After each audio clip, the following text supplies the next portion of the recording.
एक बंद कमरा, अंदर एक लाश और एक ऐसा रहस्य जिसे सुलझाना नामुमकिन सा लग रहा था।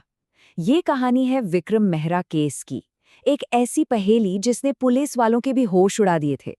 तो चलिए, आज इस पूरे मामले की तह तक चलते हैं।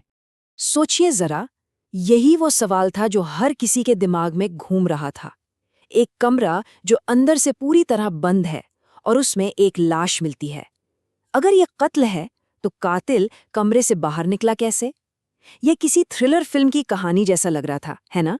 कहानी की शुरुआत होती है 38 साल के एक कामयाब बिजनेसमैन विक्रम मेहरा से।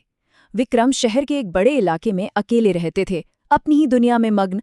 लेकिन फिर एक सुबह उनकी ये शांत जिंदगी हमेशा के लिए बदल गई। हुआ ये कि जब ऑफिस से लगातार आ रही कॉल्स का विक्रम ने कोई जवाब नहीं दिया तो उनके असिस्टेंट को थोड़ी चिंता हुई।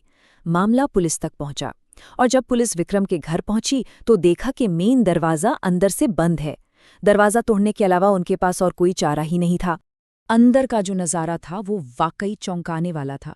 विक्रम अपने बेडरूम के फर्श पर मृत पड़े थे, और जो बात सबसे ज्यादा हैरान कर रही थी वो ये थी कि बेडरूम का दरवाजा अंदर से बंद था, सारी खिड़कियां भी मजबूती से लॉक थीं और कमरे में जोर जबरदस्ती या किसी संघर्ष का एक भी निशान नहीं था।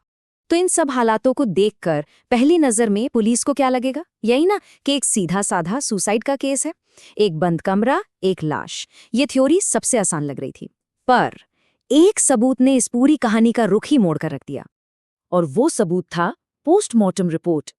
जहां शुरुआती थ्योरी सुसाइड की तरफ इशारा कर रही थी, वहीं रिपोर्ट ने ये साफ कर दिया कि विक्रम की मौत गला घोटने से हुई थी। मतलब ये आत्महत्या नहीं बल्कि एक सोचा समझा कत्ल था। अब पुलिस के सामने सवाल और भी बड़ा हो गया था। अगर ये हत्या थी तो कातिल उस सीलबंद कमरे में आया कैसे, और उससे भी जरूरी बिना कोई निशान छोड़े बाहर कैसे गया? ये पहेली तो अब और भी ज्यादा उलझ गई थी। जांच को और आगे बढ़ाया गया। फोरेंसिक टीम ने पूरा घर छान मारा, लेकिन कहीं भी जबरदस्ती घुसने का कोई निशान तक नहीं मिला। और सबसे अजीब बात यह थी कि उस कमरे में विक्रम के अलावा किसी और के फिंगरप्रिंट्स मौजूद ही नहीं थे। इतनी लंबी चौड़ी जांच के दौरान पुलिस को बस एक ही चीज थोड़ी अजीब लगी। अपार्टमेंट की बालकनी का दरवाजा हल्का सा खुला हुआ था, पर यह कोई पक्का सुराग नहीं था क्योंकि अपार्टमेंट 5वीं मंजिल पर था। भला कोई वहां से अंदर या बाहर कैसे आ जा सकता था? ये तो नामुमकिन सा लगता है। जब सारे सबूतों के रास्ते बंद दिखने लगे तो पुलिस ने विक्रम की निजी जिंदगी को खंगालना शुरू किया। और यहीं से एक नाम सामने आया, एक ऐसा नाम जिसने इस केस को एक बिल्कुल नई दिशा दे दी। रोहित खन्ना। रोहित खन्ना विक्रम का पुराना बिजनेस पार्टनर था। दोनों ने साथ मिलकर एक कंपनी शुरू की थी। लेकिन कुछ साल पहले पैसों को लेकर हुए एक बड़े झगड़े के बाद उनकी पार्टनरशिप टूट गई थी।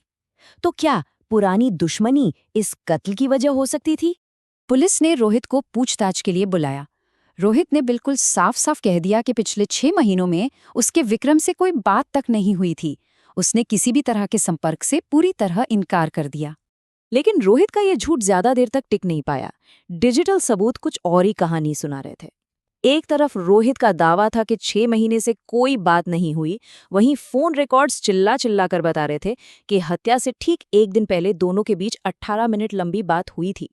इतना ही नहीं, रोहित ने कहा कि वो घटनास्थल के आसपास भी नहीं था, जबकि उसके फोन की लोकेशन रात 10:15 पर ठीक विक्रम के घर के पास मिली।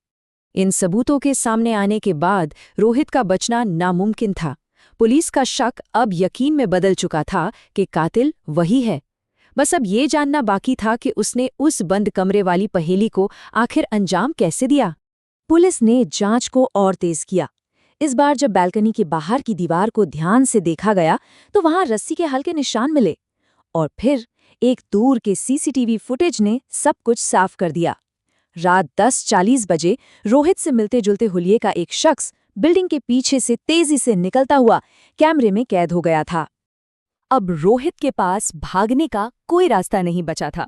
सबूतों के इस जाल में फंसकर उसने आखिरकार अपना गुनाह कबूल कर ही लिया, और इसी के साथ बंद कमरे का वो राज भी अब खुलने वाला था। और कत्ल का मकसद? बदला। रोहित ने माना कि विक्रम ने उसे बिजनेस से बाहर का रास्ता दिखा दिया था और वो इस बात से बेहद नाराज था। वो सालों से इस अपमान का बदला लेने की फिराक में था। तो अब बात करते हैं उस ट्रिक की जिसने सबको उलझाकर रख दिया था। देखिए, रोहित का प्लान कितना शातिर था। वो रस्सी के सहारे बालकनी से अंदर आया, अंदर विक्रम से उसकी बहस हुई और गुस्से में उसने विक्रम की हत्या कर दी। फिर आया सबसे चालाकी वाला हिस्सा। उसने एक पतली रस्सी को दरवाजे के लॉक के अंदर से फंसाया और बालकनी से बाहर निकलकर रस्सी को खींच लिया। बस दरवाजा अंदर से लॉक हो गया और उसने एक परफेक्ट क्राइम का भ्रम पैदा कर दिया। ये केस हमें एक सबक सिखाता है कि कई बार सच कहानियों और कल्पना से भी कहीं ज्यादा चालाक होता है। रोहित की ये चाल इतनी सटीक थी कि वो तो लगभग कामयाब हो ही गया था। सच पूछिए तो इस मामले का सबसे डरावना पहलू खुद हत्या नहीं थी, बल्कि ये था कि उसे कितनी सफाई से एक आत्महत्या का रूप दे दिया गया था।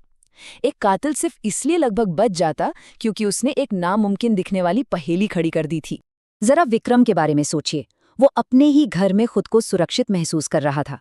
उसने सपने में भी नहीं सोचा होगा कि उसकी जिंदगी का सबसे बड़ा खतरा उसके ही एक पुराने रिश्ते से आएगा, एक ऐसे शख्स से जिसे वो कभी अपना पार्टनर मानता था। और आखिर में ये कहानी हमें एक गहरी बात के साथ छोड़ जाती है। हर बंद दरवाजे के पीछे कोई ना कोई कहानी या कोई राज जरूर छुपा होता है, और कभी-कभी वो राज बेहद खतरनाक भी हो सकता है।